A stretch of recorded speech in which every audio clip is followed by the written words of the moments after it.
chairing for the last little bit. We're starting with the education officer, and I'm joined with Ashley and Pratik.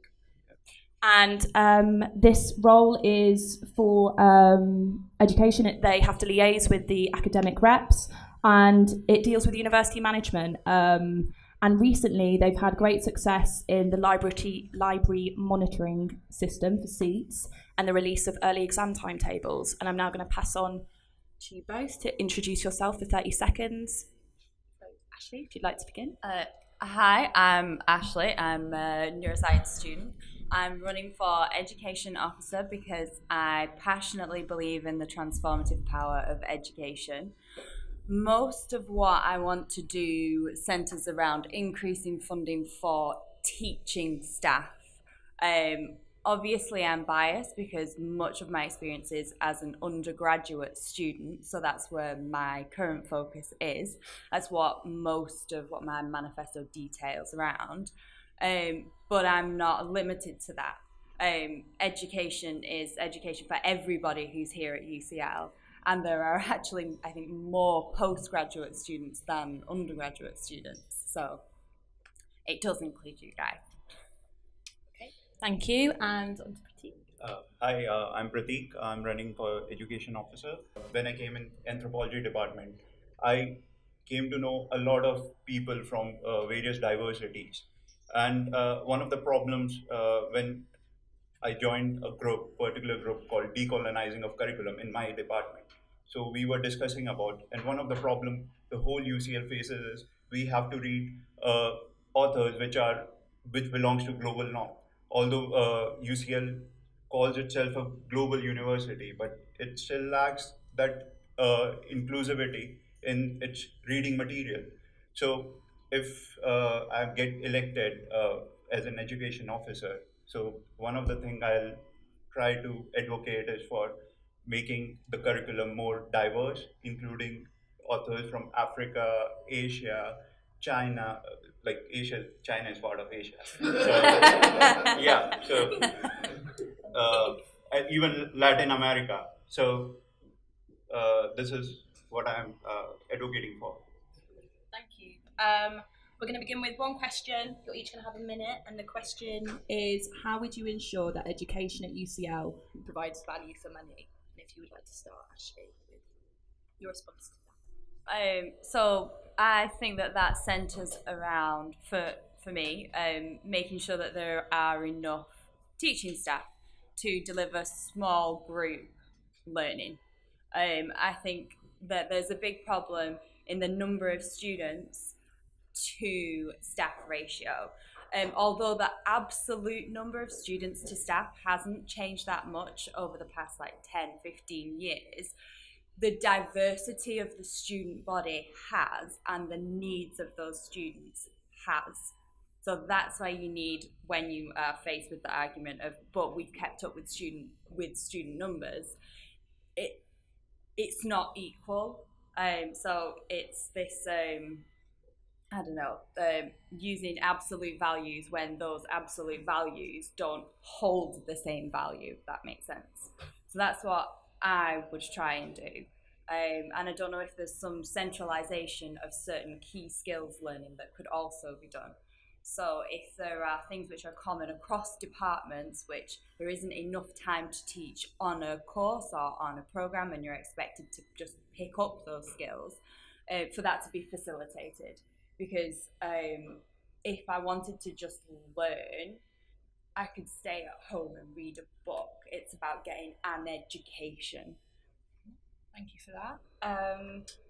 Same question to you. Yeah, I completely agree with Ashley. Moreover, I want to add is that there was this recent study by Advanced HE for 2016-17 with respect to UK university. So what they found out in the study was 66.7% of BME, BA, ME students are able to get 2, 1 and A distinction.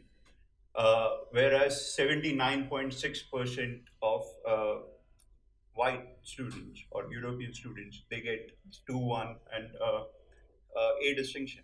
So coming back to my main objective, one of the reason they point out was the curriculum is not diverse enough. So these people, they come from different countries and they find themselves in different sort of cultural background, and it is really difficult to understand in 1 year, especially for the postgraduate. It's really difficult to understand, to get adapted to that sort of education material. So I would like to advocate this thing to make value for money. Okay, thank you both. For our second question, this is from an audience member, Nadara, who studies PPE. If you could put up your hand, please. I hope this said your name right, by the way. Hi. Thank you for answering the questions. You've sort of mentioned this briefly before, but I want to ask you in more specific terms, because I think it's okay to say I want to do this, but I'm asking like how you're going to go about doing this. Education at UCL, as Pratik, you've said, isn't exactly diverse. A lot of the readings, I'm a PPE student, all my readings are Eurocentric. So considering a lot of education is Eurocentric, what exactly is it that you will do to ensure that we get a more diverse education? And the other argument is that sometimes this compromises the integrity of that education. What do you kind of say in response to people who say that? Thank you. Well, one, I would strongly disagree that it compromises the integrity of an education. But I think one of the main issues is the people who are teaching. So if you only have a certain lecturing body, there's going to be a limit in the material that they're teaching, because they have been exposed to certain things, they have been taught certain things, and they come from a specific background. And whilst everyone tries their best, I do think most people try their best. I couldn't deliver a lecture on the politics of Nigeria as well as someone who was from Nigeria. And I think that that's a problem in UCL. That's a really good question. So when this question comes up, that the integrity of the whole course, so one of the question, other people, the critic of decolonizing the curriculum put is, what about the basic texts, which are the core of the course? So my answer is, you can keep the core text, but what you can do is you can have case studies from diverse background. It is not stopping you, the core course is not stopping you to have case studies from different countries.